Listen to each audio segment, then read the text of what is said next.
Hey y'all, Coach Jamie again. I wanted to come in real quick, I promise, and talk a little bit about mindful eating and why it's so important. We have heard about mindful eating, but what is it? I think mindful eating can best be defined by defining what it is not. It is not distracted eating. It is not mindless eating, meaning we're not on our phone scrolling while we're eating. We're not at work working while we're eating. We're not driving in the car while we're eating. We are focused, we are present, we are mindful. So that is mindful eating.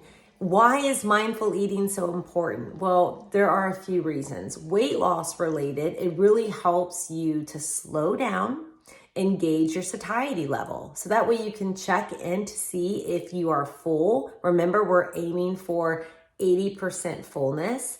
But if you're stuffing your face, you're not thinking about what you're doing, then more than likely you're gonna blow past that satiety signal and overeat. So by slowing it down and being present with your meal, you can really check in to see when you've reached that 80%.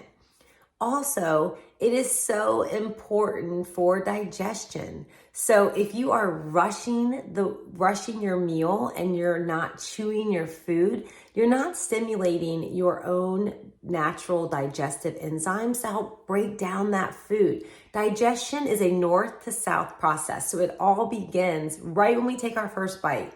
Ideally, you want the consistency of applesauce in your mouth before you swallow that food down.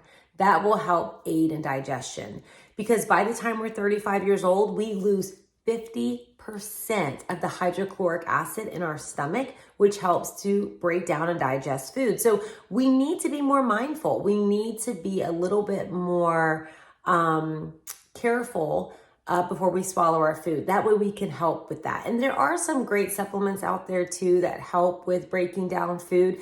But still, this lifestyle shift, these little tips for meal hygiene are so important.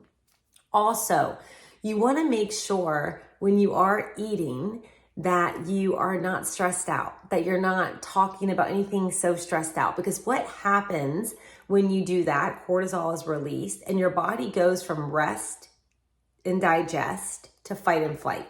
Well, then everything kind of locks up and shuts down, including your digestion, because your body's responding to the immediate threat. Maybe it's a confrontation, maybe it's a, stressful conversation, or if you're at the computer and you're sending an email, that's not good because your body then is not digesting your food because your body is locked up. So we want to make sure that we're eating when we're not stressed out.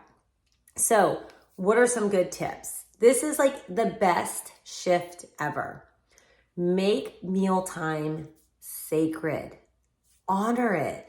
Really carve it out as something special. I know that everybody's schedules are crazy and you can't always sit down, but that doesn't mean that you can't. That doesn't mean that you can't honor it. Ideally, we're sitting down at a table. We are pausing before we eat. We are giving thanks for our food. And by doing that, you are taking a few breaths and you're calming your nervous system down and you're shifting into that parasympathetic, that rest and digest. That's great. You're putting your fork or your spoon down between bites and you're chewing your food thoroughly to stimulate that digestive process.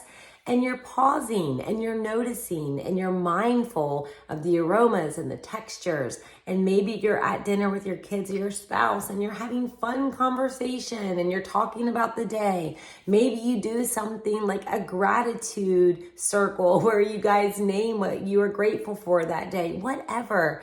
But make mealtime sacred. Here in America, it's not. In other countries, they spend hours doing this. They have a great time. It's one of the most precious times when they get together and break bread. We don't do that here. We're going through drive-thrus, we're going through Starbucks, we're eating at our desk. It's rewarded almost, but we can shift that. And it's so important that we do, not just for weight loss, but again, for our digestive health. So take some of these tips, practice. I know it's weird. Again, all habits. It's not going to be normal at first, but I'm here to help you. If you have any questions, let me know.